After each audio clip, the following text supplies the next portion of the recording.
A brave warrior betrays his kingdom and joins forces with the enemy. But in the end, he does something incredibly dangerous. This amazing story begins with two armies from rival kingdoms. These soldiers were attacking each other, each determined to conquer the other's territory. On one side were the soldiers of Gorgjo, and on the other side, the soldiers of truce. These two sides had been at war for years, but no clear decision had ever been made about who would rule the land. The soldiers of Gorgjo were brave, but they lacked manpower. In contrast, truce had an army of hundreds of thousands. Soon, the Gorgjo soldiers entered the battlefield and launched an attack on their enemies. Meanwhile, the truce soldiers formed a border defense, a war strategy designed to keep the enemy from breaking in. Truce's army had already begun attacking the Gorgjo soldiers from the start. Massive casualties were taking place among the Gorgjo troops. At one point, their army was reduced to half, they were on the verge of losing. But the remaining Gorgjo soldiers regrouped and started planning. Emperor truce had clearly ordered his troops to kill anyone they encountered, even women and children. This showed how cruel truce and his forces were. Despite having a massive army, they had no real sense of governance. Gorgjo soldiers decided to retreat for now, as their numbers kept dwindling. Fortunately, night fell, and a wartime rule ensured that no army would attack at night. Truce's forces also retreated to their kingdom. Back in the Gorgjo Empire, there was a brave warrior named Samuel. Samuel had a strong plan in mind, and he began executing it to defeat the enemy from within. The war would now be fought another day. Now we are shown Emperor truce himself, along with his army. In front of them sat a mysterious woman with powers. Truce's men explained in detail how this woman could communicate with the Lord. In fact, she had visions, she could see what someone was thinking and what they were planning to do next. The woman pulled out something strange from her bag. It was a bow and arrow that once belonged to Emperor Young of Gorgjo. This bow and arrow possessed immense power, but it could only be wielded by someone pure-hearted and full of inner strength. Truce immediately tried to use the bow and arrow, but obviously, it didn't work for him, he was far too evil. Everyone laughed at him, though they knew that if he found out, they would be killed. Suddenly, Samuel appeared before truce. Yes, the same brave warrior from Gorgjo was now here to join Truce's side. A noble warrior, now seemingly allied with the enemy. Truce offered him a leadership role in his army and gave him a sword. Samuel accepted it and promised never to betray Truce's trust. But what Truce didn't know was that Samuel was playing a master game. It was a clever, dirty game. Samuel would slowly kill everyone from within, and when the final battle arrived, Truce would have nothing left. In fact, Truce had ordered Samuel to go to the Gorgjo kingdom and assassinate Emperor Young. Samuel, pretending to be loyal, accepted the mission and headed toward Gorgjo. After crossing the border with a few soldiers, Samuel entered the Gorgjo territory, but there he encountered several Gorgjo soldiers. One man was leading them. The Gorgjo soldiers grew suspicious of Samuel's group and launched an attack. They had discovered that these men came from another kingdom, likely to spy or do something dangerous. All of Samuel's soldiers were killed. When they turned to capture Samuel, one of the local leaders stopped them. During the conversation, it is revealed that this man is none other than the new emperor of the Gorgjo Empire, Young. Young tells his companions to take Samuel with them for questioning, to decide whether he should be executed or not. Poor Samuel was now completely trapped, because he had to kill Young. Truce had already sent him with that mission. Even though Samuel reached a safe place, he kept planning how to assassinate Young. But Samuel began to notice how much Young, the new emperor of Gorgjo, truly cared for his people. In fact, when a citizen had a newborn baby, Young, putting aside his ego, went to meet him personally. This was something no emperor normally does. They only care about their own lives and never even look at their people. But Young was different. Samuel was stunned. He lived among common people like an ordinary man. Somewhere deep down, Samuel could not bring himself to attack Young, maybe because of something from his past holding him back. Soon, Young was informed that some soldiers were spotted near the border. Clearly, they were from Truce's kingdom. Young immediately rushed there to observe everything. He quickly understood that these soldiers were spying, and that Truce might be planning another sudden attack. If they were attacked by surprise, they wouldn't be ready. So Young ordered all his men to stay on alert. He even trusted Samuel enough to include him in his army, completely unaware that Samuel had come to take his life. Young left after instructing everyone to be ready. Later, he was having a conversation with Samuel, asking him which side he was truly on. Would he fight for Gorgjo, or for Truce? Samuel was confused. He couldn't give a clear answer. Then Young asked him to pull out his dagger, the very same dagger Truce had given Samuel to kill Young. But here's the twist, Young told Samuel to use that dagger to shave his beard. Young sat down fearlessly, while Samuel stood there holding the dagger. No guards were around. It was the perfect opportunity for Samuel to kill Young and take his place as Tracin's army leader. Young said, "You're not just going to shave me, you'll have to shave the rest of the warriors in the army too, because it's our custom to be fully prepared before going into battle." So Samuel followed instructions. He moved the dagger toward Young's beard and started trimming it. All he had to do was take one step and stab him, and Young would be dead. But for some reason, Samuel froze. He began to think deeply. He thought, if I kill Young, Trasun will rule over this army, and maybe one day, he'll have me killed too. Lost in these thoughts, Samuel couldn't bring himself to act. And now the moment had come, the war between the two kingdoms was about to resume. On the other side, Trasun stood with his full army, which now seemed even bigger than before. It looked like Trasun had gathered reinforcements from different regions to ensure victory. Young had already briefed his soldiers with the battle plan. There were even some lady soldiers who had come forward to contribute equally to the fight. Their leader was a brave woman named Bika, just as courageous as Samuel. Young noticed that his soldiers were a bit afraid. Understandably so, their enemies had nearly double the numbers. Fighting like this seemed almost impossible. But Young, being not just a great emperor but also a skilled warrior, started motivating everyone. His leadership was so strong that he reminded them, "If we lose, our entire kingdom will collapse. Our families, who trust us, will fall under a rule of cruelty and tyranny. That's why we must end this cruelty forever." As Young spoke, his soldiers grew inspired. It no longer seemed like they were afraid at all, their fear had completely vanished. Samuel was observing all of this, too, because he had never seen anything like it before. All he knew was that emperors gave orders, and soldiers carried them out by attacking other kingdoms. But this was something entirely new for him. Meanwhile, on the other side, Tracin's soldiers were waiting for their emperor's orders. One of Tracin's men informed him about Young, saying that any kingdom Young touched was eventually conquered, thanks to his brilliant war strategies. Even if he didn't have superior manpower, he trained each soldier so effectively that every one of them was equal to many. This made Trasun a bit cautious.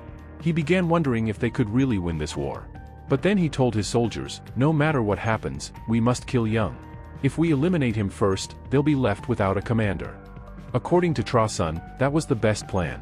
He then ordered his men to first destroy the large wall guarding the enemy kingdom. As soon as they received permission, Tracin's soldiers began launching massive boulders at the Gorgjo Empire's walls. The very walls that once protected the kingdom now began to crumble. Destruction erupted everywhere as soldiers tried to save their lives. Trasun was delighted, feeling victorious as he dealt heavy damage right from the beginning. But that didn't mean Young had no counterplans. As the boulders rained down, Young rushed to save Samuel. Samuel never expected anyone to save his life. Young then instructed the soldiers to move their family members to safety. Archers were commanded to begin random firing. This unexpected attack started killing many of Tracin's soldiers, enraging Trasun even more. He then ordered his soldiers to place ladders against the wall and climb up one by one. This would prevent them from being hit by arrows and allow them to infiltrate the territory. Tracin's soldiers obeyed. They brought large ladders and began scaling the walls. Heavy casualties were being suffered on both sides. It looked like lives had no value there. On Young's command, his soldiers began dropping large rocks from above to knock down the climbing soldiers. But Tracin's troops were so stubborn that they kept climbing. On the other side, Tracin's army began breaking the main gate of the Gorgjo kingdom. If the door broke, all his troops could storm in at once, leading to mass slaughter of Young's army. But Young's soldiers didn't hold back either. They counterattacked with everything they had. It looked like they were putting their lives on the line. At one point, Tracin's soldiers succeeded in breaking the gate and began flooding in. Young saw this, but he had prepared for this scenario as well. He immediately dropped another railing, trapping a large portion of the invading soldiers. Many of them were now caught in Young's trap. Samuel, watching all this, began to learn from Young's strategies. Young then signaled his soldiers to switch to a new combat strategy, close-quarters combat. Young had planned this brilliantly and was executing it effectively. They began eliminating all enemy units that had entered the kingdom. The full credit went to Young for creating and implementing the close combat strategy. His first move had been to lure enemy soldiers into a single area, and then launch attacks from all sides to wipe them out. The remaining soldiers, terrified, began fleeing the battlefield. Young's troops were overjoyed, they felt like victory was near. But the battle wasn't over yet. When Trasun heard about this defeat, he temporarily retreated. But everyone knew, Trasun wouldn't stay quiet. He would definitely strike back, so Young had to stay prepared. Both sides began preparing again. But then came shocking news: Trace's soldiers had attacked at night. This was the first time in history that an enemy had broken wartime rules and regulations. Due to the surprise night assault, Young immediately declared a counterattack. Both armies were now fighting continuously through the night. Young was contributing equally and taking down enemy soldiers himself. But trouble struck when a spear flew directly at Young and pierced his body due to the overwhelming number of enemies. One of Trace's heavy, powerful soldiers stepped forward to finish him off, but just then, Samuel appeared from behind and killed that soldier, saving Young's life. Young was shocked. After all, Samuel had come with the intention of killing him, so why had he just saved his life? Even in Young's absence, his soldiers fought so valiantly that Trace's forces had to retreat. Young was immediately taken for medical treatment because his condition was critical. Meanwhile, Trace's plans were falling apart. He couldn't understand why. He had conquered mighty kingdoms in the past, yet he couldn't take over this small Gorgjo empire. Why? As time passed, Young slowly began to recover. Samuel, watching his condition, felt incredibly guilty. In a way, he was responsible for this. If he had truly chosen Young's side earlier, he could have killed Trace by now. So now, Samuel made a promise to Young that he would fight for him and only him. But for now, he had to return to Trace to gather some critical information. Meanwhile, Trace was meeting with the same mysterious lady. She claimed she had a new plan that could eliminate their enemies. She promised Trace that if he let her go to Young, she could persuade him to accept a deal. Trace gave her permission, and the lady reached Young. She first showed Young the same bow and arrow that once belonged to his grandfather, a sacred weapon of the Gorgjo Empire. Young was visibly shocked upon seeing it. She also tried to convince him that Trace didn't want war, and that if Young surrendered, Trace would offer him whatever he wanted in return. But Young refused immediately. He had no intention of bowing before anyone. If Trace wanted his kingdom, he'd have to fight for it. Meanwhile, Trace's soldiers were secretly building something. No one knew what it was, but they were working on it day and night. According to them, once it was completed, Gorgjo would fall, and no soldier would be able to resist them. Trace had dark thoughts about what he would do once he conquered the place. Back in Gorgjo, one of Young's captains asked permission to take a small unit and attack Trace's forces at night, to test their strength. Young initially refused, but the captain insisted and eventually got approval. That night, the captain and his unit moved toward the place where Trace's soldiers were constructing something massive. At first, everything went as planned. They expected to eliminate half the enemies quickly. But soon they realized it was all a trap. Trace's soldiers had surrounded them from all sides. Suddenly, they were bombarded with arrows. The captain had no way to escape. He was so badly wounded that he was sent back to Young in that broken condition. Young couldn't bear to see him like that. And it was revealed that Bika, the brave female warrior, was the captain's sister. She couldn't bear the sight of her brother dying. The captain eventually died. But then came the shocking truth: the woman who brought the bow and arrow had betrayed them. She had informed Trace about the captain's approach. Because of this deep betrayal, the soldiers executed the lady immediately. But Bika was now burning for revenge. She didn't listen to anyone. She traveled directly to Trace's camp and launched an attack on him. The result was obvious: Trace's soldiers retaliated, and Bika too was killed in the process. Now Young started to feel that one by one, all his warriors were being wiped out. Soon, there would be no one left to protect the kingdom. Samuel was now face to face with Trace. He tried to reason with him, saying, "We shouldn't attack Young. He's a noble warrior, and he's handling his kingdom with great responsibility. Such leaders are very rare to find, so you should stand with Young." Hearing this, Trace became furious. After all, he had sent Samuel with the mission to kill Young, and here Samuel was, saying the opposite. Even Kaesong was enraged and stepped forward to kill Samuel. But soon, his soldiers reported that Young hadn't been defeated yet. His troops were regrouping and ready to fight again.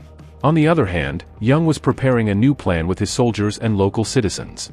Instead of attacking from the front or top, he proposed striking from below, a surprise underground attack to deal greater damage to enemy forces. Young always encouraged open discussions with his soldiers, and that's why the best strategies often emerged. He approved the plan, and everyone got to work immediately. They began digging beneath the battlefield and constructed a massive platform supported by huge wooden pillars. It looked stable from above, so if enemy soldiers marched onto it, they could chop the supports and cause them to fall. Meanwhile, Trace was anything but calm. His massive army was finally ready to launch an assault. He gave the command and marched directly toward Young's kingdom. At that moment, Young's troops were still finalizing their underground trap. They needed a bit more time, but time was the one thing they didn't have. Tracen's army reached the battlefield, advancing rapidly. Even a small mistake could mean the end of the entire kingdom. But just in time, Young gave the signal, and his soldiers began cutting the wooden pillars. As planned, the enemy soldiers were already standing above them. Everything went perfectly. The enemy troops began falling into the pit. Nearly half of Tracen's army was eliminated with that move. Young immediately gave the next command: attack and defend the kingdom at all costs. The remaining soldiers rained arrows down on the enemy. Hand-to-hand combat also broke out across the field. Tracen's forces counterattacked fiercely. The battle became so intense that morning turned to evening, and no one even noticed. Even the rule of not fighting at night was shattered. Poor Young was gravely injured. His hands were torn from continuous combat, and he could barely think straight. It seemed impossible to win now. That's when Young asked for the legendary bow and arrow, a sacred weapon passed down from his grandfather, dating back to ancient times. But his companions hesitated. Only a truly worthy warrior could use it. Somewhere deep inside, Young believed he had never wished harm upon anyone, and that maybe, he was the one destined to use this ancient weapon. He gave it his all and fitted the arrow into the bow. Everyone watched in awe. Someone was finally able to pull the string of that legendary bow. Young aimed upward, and let the arrow fly. As he released it, he uttered only one name: Trasun. The arrow, infused with immense power, struck Trasun directly in the eye. Trasun screamed in agony. He immediately realized this was no ordinary arrow. This was the arrow, the one no one had been able to fire for generations. Whoever wielded it had the power to destroy anyone. Defeated, Trasun surrendered. He confessed to Young that he no longer wished to fight. If he did, all his soldiers would die. Trasun ordered a full retreat. No more war. No more bloodshed. Young and his entire kingdom rejoiced. At last, their land was safe. Samuel then approached Young, who thanked him deeply. Even as a former enemy, Samuel had stood by his side when it mattered most. Now, the people of the kingdom focused on rebuilding their lives, and they began living in peace once again. And that brings our story to an end.